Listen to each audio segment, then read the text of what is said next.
Shalom Aleihim, saudara-saudara yang dikasihi Tuhan, dimanapun saudara berada. Rumah Tuhan adalah rumah kita.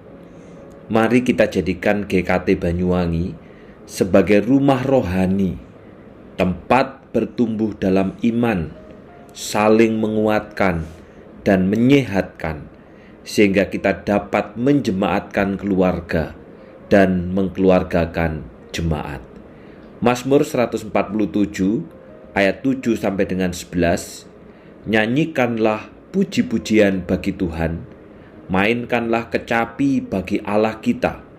Dialah yang membentangkan awan di langit, Ia menyediakan hujan bagi bumi dan membuat rumput tumbuh di bukit. Ia memberi makanan kepada hewan dan kepada anak burung gagak yang memanggil-manggil. Kesukaan Tuhan bukanlah kuda yang kuat, bukan juga pejuang yang berani. Tuhan senang kepada orang yang takwa, kepada orang yang tetap mengharapkan kasih-Nya. Saudara, pada saat kita memiliki masalah, lalu kita berdoa kepada Allah supaya Tuhan berikan kekuatan.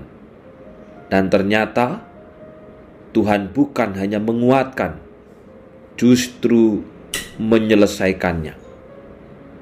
Apa yang kemudian kita lakukan, saudara? Saudara, Mazmur 147 mengisahkan bagaimana ada saat Allah murka karena dosa umatnya, tetapi ada saat Ia menunjukkan kemurahan hatinya. Allah telah membuang umatnya ke negeri yang jauh, keluar dari negeri yang Allah janjikan kepada mereka. Namun kemudian Ia memulihkan mereka dan memulangkan mereka ke Yerusalem, sehingga mereka bisa kembali membangun Yerusalem, mendirikan bait Allah dan menyembah Dia di sana.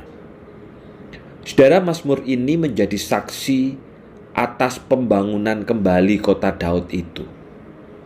Fakta bahwa Allah memulangkan umat ke tanah perjanjian dan memampukan mereka untuk membangun Yerusalem.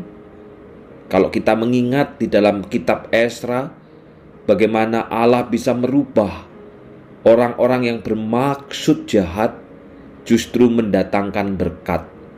Itu menunjukkan bahwa Allah dapat dan berkuasa untuk melakukan pemulihan. Karena itu ayat yang pertama yang membuka Mazmur ini itu menjadi nada dasar yang baik bagi keseluruhan Mazmur ini. Dikatakan, sungguh baik dan layaklah memuji-muji Allah, karena Dia bukan saja murah hati, tetapi juga maha kuasa. Ia berkuasa atas alam raya, tetapi tidak segan-segan menunjukkan pemeliharaannya kepada makhluk lemah, seperti dalam bagian ini, anak burung gagak yang tak terperhatikan induknya. Namun pertanyaan yang mendasar bagi kita pada hari ini adalah, apa sebenarnya yang paling menyenangkan hati Allah? Apa yang dari umatnya itu menyenangkan hatinya Allah? Dalam ayat yang ke-11 dikatakan, Tuhan senang kepada orang yang takwa, kepada orang yang tetap mengharapkan kasih-Nya. Saudaraku, di dalam kasih dan kuasa-Nya, Allah tidak menyukai orang yang bersandar pada kekuatan diri sendiri. Entah itu kekuatan fisik, kekuatan finansial, atau kekuatan relasi dengan orang-orang yang dianggap berkuasa. Ternyata yang Allah sukai adalah orang-orang yang memiliki kekuatan yang dilandaskan pada iman terhadap Dia, yaitu Tuhan senang kepada orang yang takwa, orang yang taat, orang yang nurut, dan kepada orang yang tetap mengharapkan kasih-Nya. Maka secara khusus, saudara, Allah menyatakan firman-Nya kepada umat. Ini adalah berkat istimewa yang tidak didapat diperoleh bangsa-bangsa lain.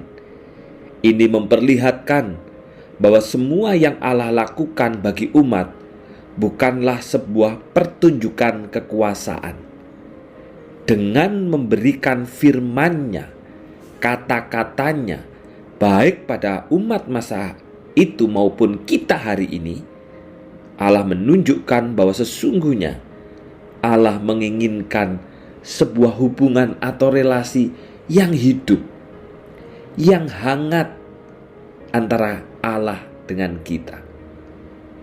Allah memang ingin menunjukkan kuasa-Nya dalam hidup ini, tetapi Ia juga ingin bersekutu dengan kita, ingin berkomunikasi dengan kita, ingin supaya firman yang diberitakannya kita taati, kita lakukan, kita hidupi di dalam segala dinamika hidup kita.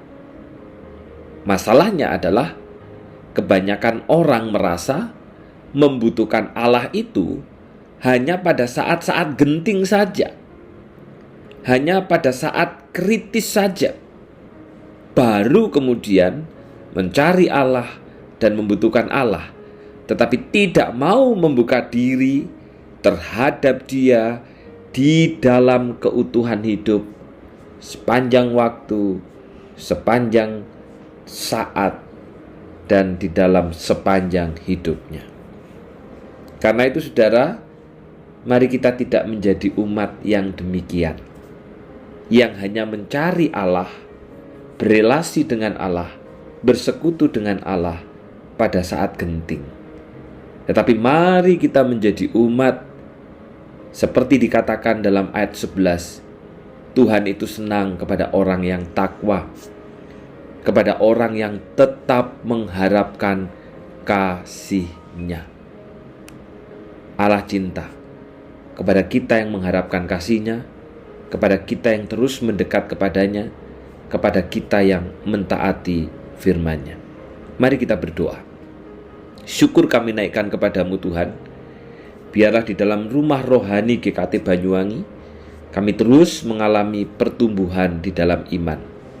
Hari ini kami diingatkan supaya kami tidak berelasi dengan Allah hanya pada saat genting, hanya pada saat situasi krisis, tetapi biarlah kami berelasi di dalam Allah sepanjang hidup, seutuh hidup, di dalam keadaan apapun juga. Kami membangun relasi dengan Engkau, karena Tuhan senang kepada orang-orang yang takwa, kepada orang yang tetap mengharapkan kasih-Nya. Mengingat hari ini hamba-Mu berdoa kepada orang-orang kami yang dalam keadaan lemah tubuhnya, keluarga kami. Bapak Basar Subagio, Tuhan Kau berikan kekuatan, hatinya, imannya, biarlah terus terpaut kepada Engkau. Demikian juga untuk Ibu Komangsari, dalam proses kemo Engkau berkati Tuhan, imannya yang sederhana itu biarlah terus bergandeng dan bergantung hanya kepada Tuhan. Demikian juga Pak Katmin yang mendampingi, Engkau berikan kekuatan untuk dapat memberitakan Injil kepada istri yang dikasihinya. Bapak Reki Kusdiarto yang menurut informasi kemarin masuk rumah sakit dan berada di ruang unit stroke sehingga belum bisa dikunjungi. Tuhan, kiranya Engkau menolong, memberikan kekuatan, iman yang hidup itu biarlah nyata di dalam hatinya. Karena kami percaya berita Injil yang pernah didengarnya melampaui segala sesuatu. Tuhan Kau berikan kekuatan seluruh keluarga, baik itu Ailichen, Christopher, Claudia, untuk menaruh harapan hanya kepada Yesus Kristus. Dan di dalam Engkau Tuhan ada pemulihan. Demikian juga Koroni, Tuhan Kau tolong supaya juga makin pulih, makin sehat, dan terlebih hatinya dipulihkan dalam relasinya dengan Engkau. Mengingat untuk Bapak Yoel, adik ipar daripada Bu Miske, menantu daripada Oma, Tuhan kiranya Engkau berikan kekuatan saat ini masih mencari untuk bisa masuk di dalam rumah sakit yang tepat. Tuhan kiranya Engkau menyertainya, Tuhan kiranya Engkau yang berkarya di situ, sehingga pada akhirnya bisa tertangani di dalam rumah sakit yang tepat dan berikan penghiburan bahwa penghiburan satu-satunya adalah karena Pak Yoel sudah menjadi milik Yesus Kristus. Secara khusus hari ini juga berdoa untuk keluarga kami, Kohani Sugiantoro yang bertambah usia di dalam kasih dan kemurahan Tuhan. Biarlah hatinya makin setia, biarlah cintanya juga makin dekat kepada Tuhan, dan Tuhan yang menyertai hidupnya, Tuhan yang menolong, Tuhan juga yang memimpin segala sesuatu yang dirancangnya. Inilah segala doa dan permohonan kami. Dan nama Tuhan Yesus kami sudah berdoa. Amin. Selamat ulang tahun untuk Kohani Sugiantoro. Tuhan senang kepada orang yang takwa, kepada orang yang tetap mengharapkan kasih setianya. Tuhan memberkati.